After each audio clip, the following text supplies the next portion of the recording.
সম্মানিত দর্শক মণ্ডলী, আপনারা যে যেখান থেকে দেখছেন ভিডিওটা, সকলকে জানাচ্ছি আমার অপরূপ বাংলা ইউটিউব চ্যানেলের পক্ষ থেকে আন্তরিক মোবারকবাদ।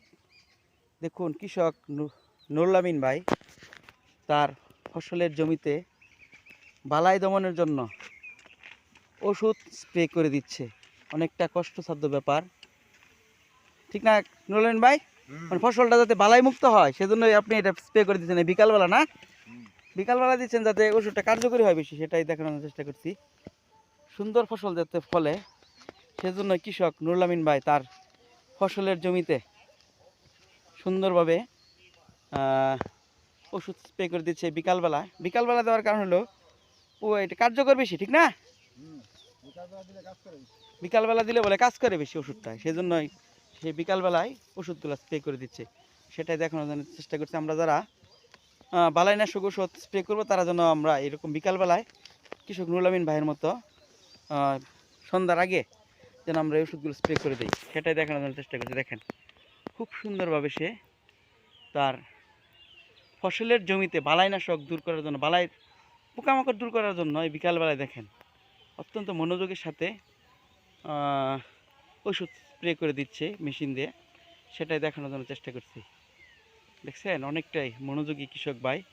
আসলে আমরা কৃষকদেরকে সম্মান করি, কৃষকদের ফলানো ফসলের মূল্যায়ন করি, ঠিক না? কৃষকদের ফলানো ফসলের মূল্যায়ন না করলে দেখেন নিজেরা যে কষ্ট করতেছে, এই কষ্টটা কেমন কী হবে? হ্যাঁ, অনেকটাই কষ্ট করছে। দেখেন মরিচ খেতে, এদিক দিয়ে পাট শাক ক্ষেত করছে। হ্যাঁ, অনেকটাই কষ্টসাধ্য ব্যাপার। এগুলো সে তার বালাই দমনের জন্য এগুলো স্প্রে করে দিচ্ছে, সেটাই দেখানোর জন্য চেষ্টা করছি। জানি না আপনাদের কাছে কেমন লাগবে, একটি শিক্ষামূলক ভিডিও।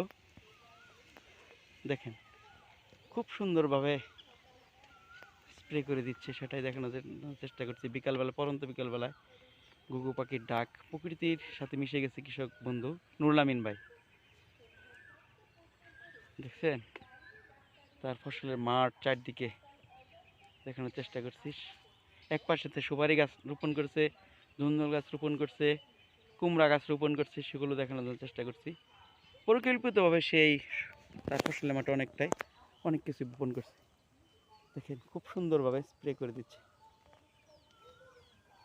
তো ভালো থাকুন, সুস্থ থাকুন। আমরা যারা কৃষি কাজ করবো তারা যেন আমরা কৃষক নুরুল আমিন ভাইয়ের মতো বিকালবেলায় ওষুধ স্প্রে করি, তাতে পোকামাকড় নিধন হবে, খুব ফলপ্রসূ হবে, সেটা দেখানোর চেষ্টা করছি। সবাইকে ধন্যবাদ জানিয়ে আমি আমার কথাগুলো এখানে শেষ করছি।